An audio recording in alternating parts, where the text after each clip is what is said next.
नमस्कार, पाठशाला की वीकेंड वाली एक्स्ट्रा क्लास में आप सभी का बहुत स्वागत। मैं हूं सुशांत सिन्हा।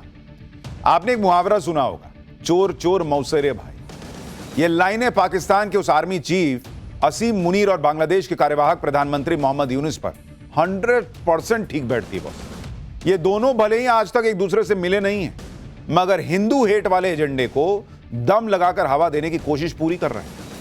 मुल्ला मुनीर सो कॉल्ड मुस्लिम ब्रदरहुड के नाम पर एंटी इंडिया नैरेटिव सेट करने में लगा है, जबकि बांग्लादेश में हिंदुओं के खिलाफ एक तरह से कहें तो खुला खेल फर्रुखाबादी चलाया जा रहा है। मतलब हिंदू और हिंदुत्व की भावना के खिलाफ भरपूर नफरत। अब ऐसा तो है नहीं कि पीएम मोदी देख नहीं रहे, उन्हें अभिमन्यु बनाने की साजिशें चरम स्तर पर है। कभी शेख हसीना के बहाने तो कभी हादी की मौत को जरिया बनाया जा रहा है। हालांकि मुनीर और यूनुस के लिए यह सब इतना आसान नहीं होने वाला। वो आग से खेलने की नाकाम कोशिश कर रहे हैं। कैसे मोदी के आगे मुल्ला मुनीर और मोहम्मद यूनुस का हिंदू विरोध वाला यह चैप्टर फेल हो जाएगा, आज पाठशाला की वीकेंड वाली एक्स्ट्रा क्लास में सबसे पहले इस रिपोर्ट में समझ लीजिए।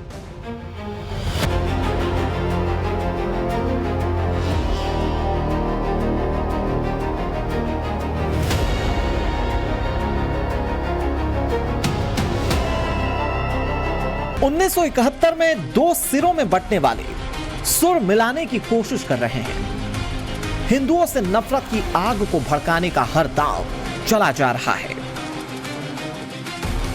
मुस्लिम ब्रदरहुड के नाम पर 57 इस्लामिक मुल्कों का सपोर्ट पाने में फेल रहा पाकिस्तान येन केन बांग्लादेश को अपने पाले में लाना चाहता है,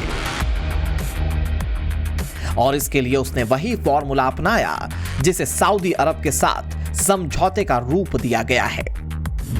सूत्रों के मुताबिक पाकिस्तान और बांग्लादेश एक बड़ी डिफेंस डील कर सकते हैं, जिसका मकसद सीक्रेट जानकारी शेयर करना और संयुक्त सैन्य अभ्यास करना है। इस दावे का ड्राफ्ट तैयार करने के लिए जॉइंट सिस्टम भी बन चुका है।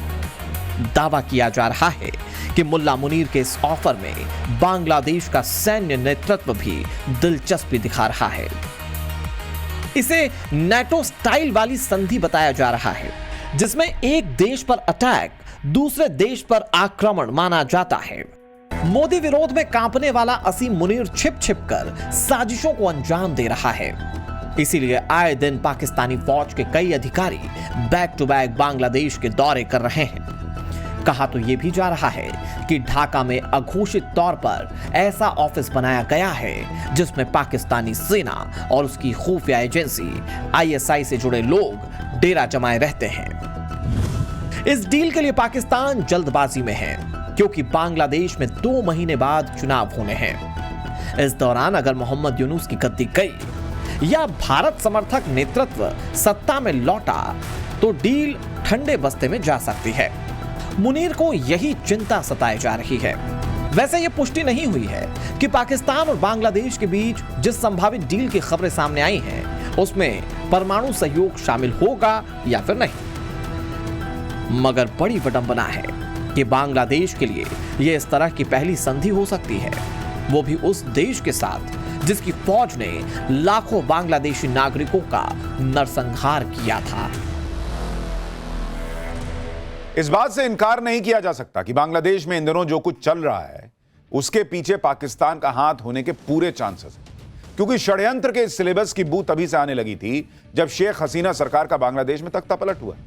फिर पाकिस्तान और बांग्लादेश के रिश्तों में अचानक ऐसा मोड़ आया कि 1971 वाली यादें भुला दी गई। जो बांग्लादेश बीते 5 दशकों से पाकिस्तान से रणनीतिक तौर पर दूर था, अचानक इस्लामाबाद के अवगत करने लगा। कैसे भाई? मुल्ला मुनीर के इशारे पर ढाका गए पाकिस्तान के विदेश मंत्री इशाक डार कहते हैं कि 1971 के सारे मुद्दे सुलझा लिए गए। कैसे भाई? कैसे हो रहा है ये सब? ऐसा तो है नहीं कि सिर्फ शेख हसीना या उनकी पार्टी ही इस दरमियान बांग्लादेश की सत्ता में रही। इसलिए मैं कह रहा हूं कि जरूर कोई बड़ी साजिश रची जा रही और उसके केंद्र में हिंदुस्तान है, हिंदू है, हिंदुत्व है।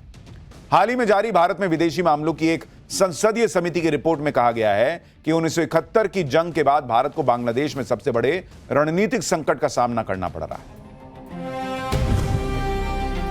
ऑपरेशन सिंदूर से पहले असीम मुनीर पाकिस्तान का आर्मी चीफ था, फिर फील्ड मार्शल के तौर पर खुद को प्रमोट करवा लिया और अब चीफ ऑफ डिफेंस फोर्सेस बन बैठा।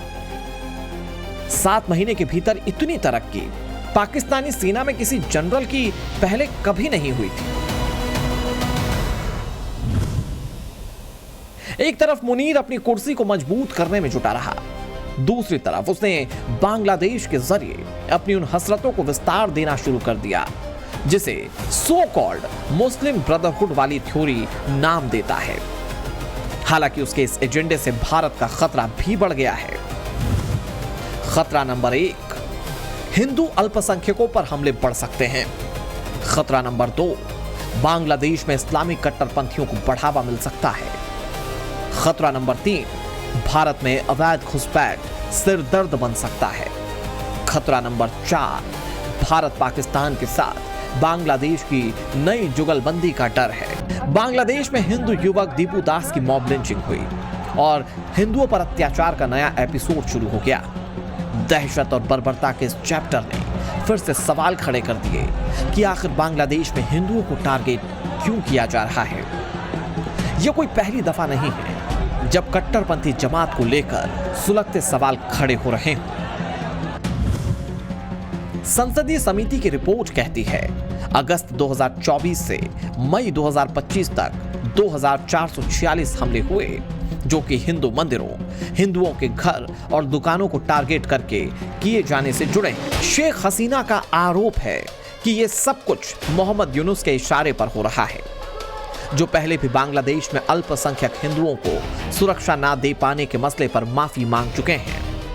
बावजूद इसके आसिम मुनीर की सोहबत में यूनुस हिंदू फोबिया से लबालब हो रहे हैं। बांग्लादेश में अल्पसंख्यक हिंदुओं के खिलाफ धार्मिक उत्पीड़न की तस्वीर बेशक डरावनी है और चिंताजनक इसलिए भी क्योंकि पैटर्न पाकिस्तान जैसा है। 1947 में पाकिस्तान में हिंदुओं की आबादी 20% थी, जो अब घटकर 1.9% रह गई है, जबकि इसी तरह बांग्लादेश के गठन के समय हिंदुओं की संख्या 22% थी। ये आंकड़ा 8% से भी कम है। जबरन धर्मांतरण, हिंसा और असुरक्षा की भावना के बाद दोनों मुल्कों में आई राजनीतिक अस्थिरता ने भी हालात विकट कर दिए हैं। इसी से पैदा हुआ नया संकट जिसे घुसपैठ की शक्ल में देखा जाता है। ये घुसपैठ दो तरह के हैं। पहला, पाकिस्तान की तरफ से आतंकवाद के रूप में, जबकि दूसरा बांग्लादेश की साइड से रोहिंग्याओं और अवैध बांग्लादेशियों के तौर पर। पाकिस्तान की भरसक कोशिश रहती है कि आतंकी गुटों के जरिए भारत में अस्थिरता लगातार बनी रहे, मगर मोदी सरकार का संकल्प कायर फौज पर भारी पड़ा। इक्का दुक्का मौकों को छोड़ दिया जाए तो आंकड़ों के बरक्स एलओसी से होने वाली घुसपैठ में कमी आई है। बाकी कसर सर्जिकल स्ट्राइक, एयर स्ट्राइक और ऑपरेशन सिंदूर ने पूरी कर दी। मजहबी कट्टरता की मांद में डूबा मुल्ला मुनीर आवाम को यह बताने की हिम्मत नहीं जुटा पा रहा है कि मई महीने में भारत ने ताउम्र ना भूलने वाला सबक सिखाया। उसकी स्लीपर सेल वाली प्लानिंग पूरी तरह से फेल कर दी। ख्वाबों में मोदी के नाम से भी डरने वाले मुनीर ने बांग्लादेश के बहाने अपनी घुसपैठ वाली हसरतों को परवान चढ़ाने की सोच पाल रखी है। आंकड़े कहते हैं कि 2025 में भारत बांग्लादेश सीमा पर घुसपैठ की 1104 कोशिशें हुई। इस दौरान 2556 गिरफ्तारियां की गईं। सुरक्षा बलों की सक्रियता ने पाकिस्तान की खुफिया एजेंसी और बांग्लादेश के कट्टरपंथी संगठन जमात इस्लामी के इरादों को ध्वस्त करने की भरपूर कोशिश की। दावा तो यह भी किया जा रहा है कि बांग्लादेश में आतंकी ट्रेनिंग कैंप शुरू कर दिए गए, जिनमें पहुंचने वाले आतंकी मजहबी आधार पर भड़काऊ भाषण दे रहे हैं और घुसपैठ के तौर तरीकों पर लेक्चर दे रहे हैं। चीन और पाकिस्तान के बाद बांग्लादेश में हिंदुस्तान विरोधी गतिविधियों को बढ़ावा मिला तो ये खबरें तेजी से पैर पसारने लगी कि मोदी के सामने 3.5 मोर्चों का चैलेंज है। और बांग्लादेश का डर इसलिए भी ज्यादा है क्योंकि दोनों देश जिस बॉर्डर एरिया को शेयर करते हैं उसके एक बड़े हिस्से पर फेंसिंग नहीं है, मतलब घुसपैठ बढ़ने की आशंका और उसके आड़ में आतंकियों की भारत में एंट्री का नया रूट खोजे जाने का डर। लेकिन प्रधानमंत्री नरेंद्र मोदी ने नई दिल्ली से सुनिश्चित कर दिया कि बहुतों के लिए यह सब सोचना आसान है, मगर उनकी डिक्शनरी में इसके लिए एक अलग कॉलम है जिसमें बोल्ड अक्षरों में घुसपैठियों के लिए सख्त चेतावनी लिखी गई है।